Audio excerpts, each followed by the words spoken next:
يقول فيها: أما بعد، فقد بلغني كتابك تذكر فيه أنه انتهت إليك عني أمور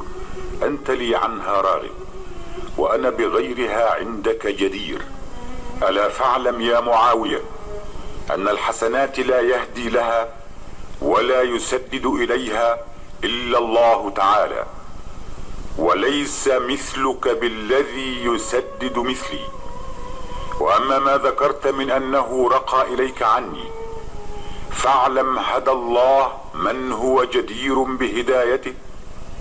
أنه إنما رقاه إليك المراؤون المشاؤون بالنميم،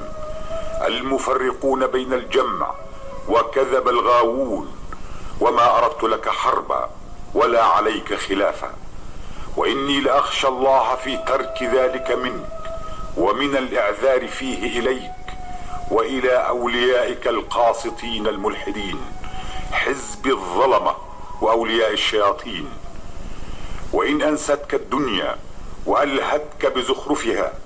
فهل تنسى يا معاوية أنك ادعيت زياد بن سمية المولود على فراش عبيد ثقيف، فزعمت أنه ابن أبيك، فوصمت أباك بالزنا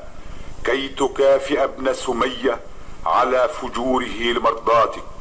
متجاهلا قول رسول الله صلى الله عليه وسلم: الولد للفراش وللعاهر الحجر. فتركت سنة رسول الله صلى الله عليه وسلم، تركتها تعمدا، وتبعت هواك بغير هدى من الله، ثم دفعت بابن سمية دعيك على أبيك، وسلطته على أهل الإسلام يقتلهم ويقطع أيديهم وأرجلهم ويصلبهم على جذوع النخل، وكأنك لست من هذه الأمة وليسوا منك. أولست يا معاوية صاحب مصرع الحضرميين الذين كتب فيهم ابن سمية أنهم على دين علي، فكتبت إليه أن اقتل كل من كان على دين علي، فقتلهم ومثل بهم بأمرك. ونسيت أنساك الله أن عليا ما دان إلا بدين الإسلام، وأن ما أسميته دين علي هو دين ابن عمه صلى الله عليه وسلم الذي ارتضاه الله لعباده، وأن عليا هذا هو الذي كان يضربك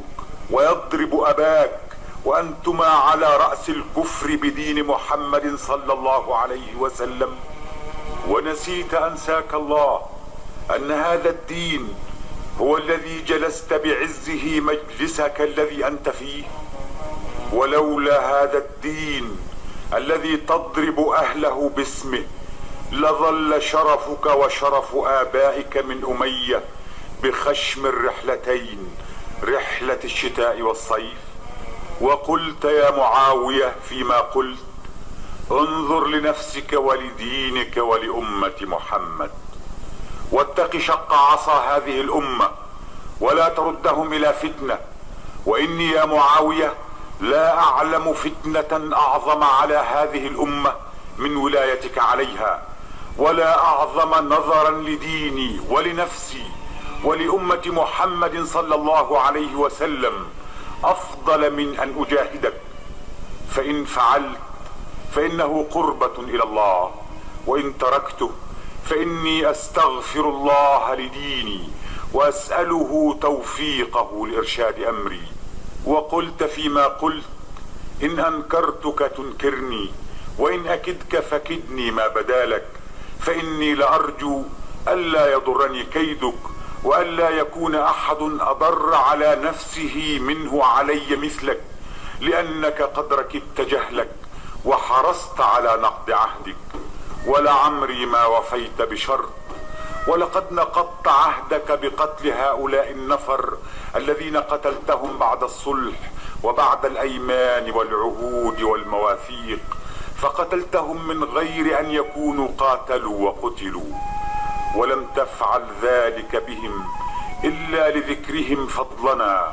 وتعظيمهم حقنا، فقتلتهم مخافة أمر لعلك لو لم تقتلهم مت قبل أن يفعلوه. فأبشر يا معاوية، ابشر بالقصاص واستيقن بالحساب، واعلم ان لله كتابا لا يغادر صغيرة ولا كبيرة الا احصاها، وليس الله بناس لاخذك بالظنة وقتلك اولياءه على التهمة ونفيك اولياءه من دورهم الى دار الغربة، واخذك للناس ببيعة ابنك الغلام الحدث وهو يشرب الشراب ويلعب بالكلاب، وما اراك الا قد خسرت نفسك وبترت دينك وغششت رعيتك وخربت امانتك